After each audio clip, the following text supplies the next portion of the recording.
Finally, I have some very sad news to share with you today. Our Brenda Butner has passed away. Now, many of you know her as the unflappable host of Bulls and Bears, but she was much more. Allow me now to tell you how much more. She was a Rhodes Scholar, but she'd never mention it. Near the top of her Harvard class, but she would never ever say it. You couldn't help but see the IQ. Brenda just preferred showing you her EQ. All that smarts stuff is in her files, but the more important things filled her heart.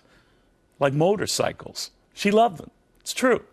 Even briefly quit her astonishing broadcast career to edit a motorcycle magazine because she thought it would be fun.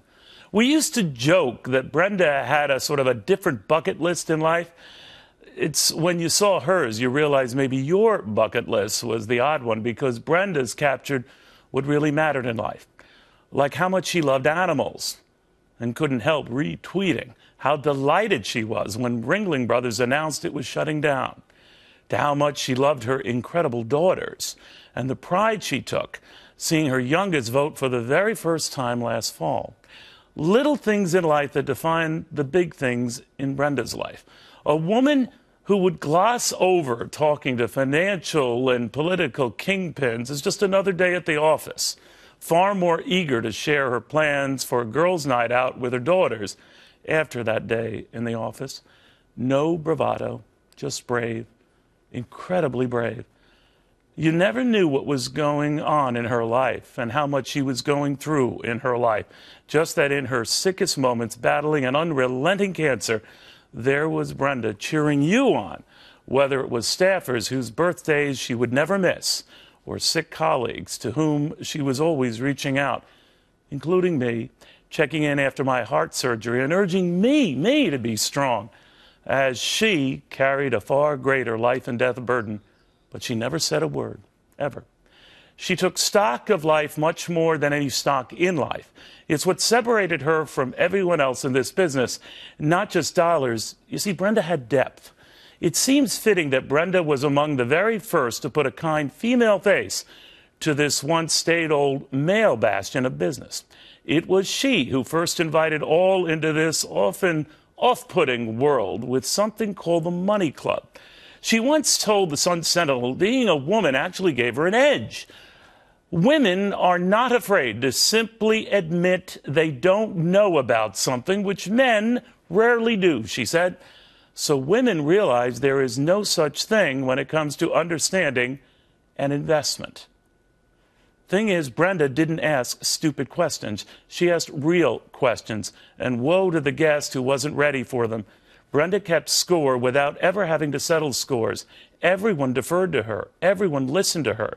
Maybe because everyone respected her. A woman whose only bias was the clock and whose only goal was giving equal time to all. Everybody be quiet, please. Hold on, wait a minute. Now, because corporations are going overseas. Stop. You guys, don't talk over each other. Majority surveys, majority of unions. Excuse me, you had your time. Malia, hold on. Let Gary B finish, please. Go ahead. Thank you. That always went well. A critic once said of Brenda, she does panel shows right because she gets the fact that it's about treating your audience right. She had their back, and she was reaching forever to remind them Fox did too, even sick at home, cheerfully promoting the shows viewers would catch at home. Let it be known that Brenda Butner made us want to watch a business show with heart, her spirit. She democratized dollars and just made sense. Welcome, everyone. I'm Brenda Butner, in for Neil Cavuto, and this is Your World. Major conviction of the one-time top dogs of one of the biggest companies in the country. Neil? Brenda, I think I can see the lead of Bulls and Bears tomorrow morning. You right got there. it. People say, how do you make money on Wall Street? You watch Neil. It's as simple as that. That's the secret. First to Brenda Butner at NYMEX. Brenda, what the heck happened today?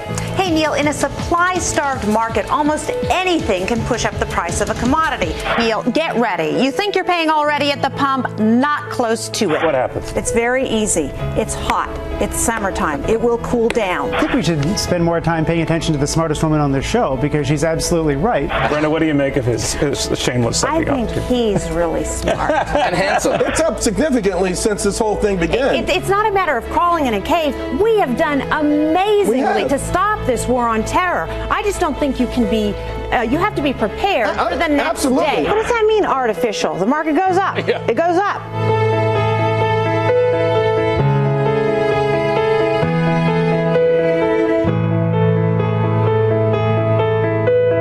Next guests, well, they generate a lot of heat.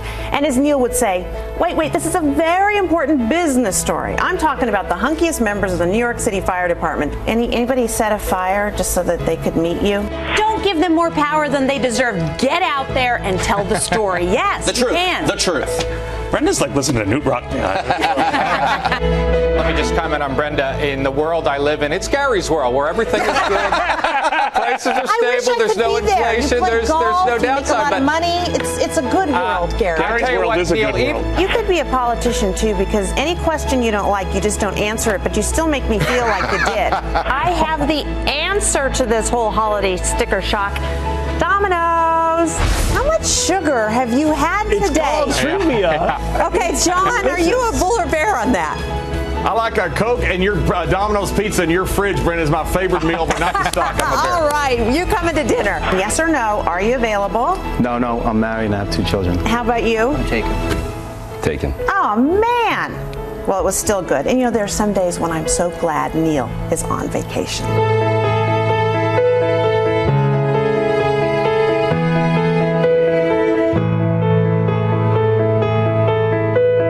Let's get right to it. I do not have a right to have to pay them to sit at home and watch us on television. But that is insane. But wait a second. But hold on. You know what? He also wrestled a bear. So most people can't do it the same way he does. Today, in 2015, people are going to be wearing athletic clothes all the time. Back to the Future, John, what did you look like back then? That was a bi-level cut. That was not a mullet, by the way. I'm a barrel Jonas. You're cute. Take your best shot at Gary's fit. I've had bigger lunches than Gary. No doubt. And guess what? Gary B really is rich, no matter what. No way. Don't tell anyone that. You could save a lot of money just having Gary B on. He could be the host and the guest. And he answers them. That's great. Touche. There I go.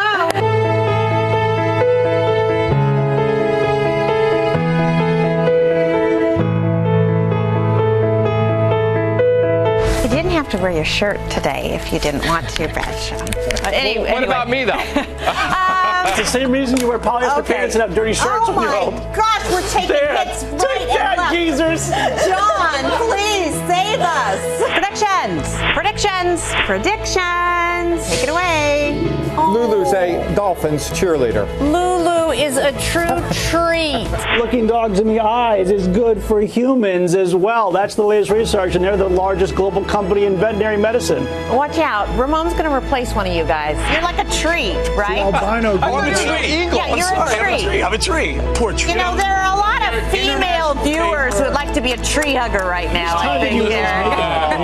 Krispy Kreme up 15% in a year. I want the Jonas diet. Just a glass like I like after a hard day's work, which is why Diageo will be up 20% in a year. Can you blame them? Just a glass. But where's It's Saturday the good morning, stuff? you lush. Where's the box wine? Come on. Save our animals, okay? You don't get toys like this on the rest of these shows. Yeah.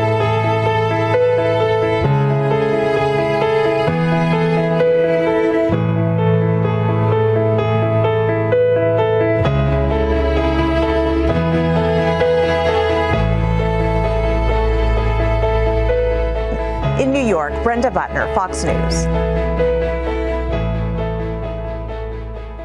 When is the last time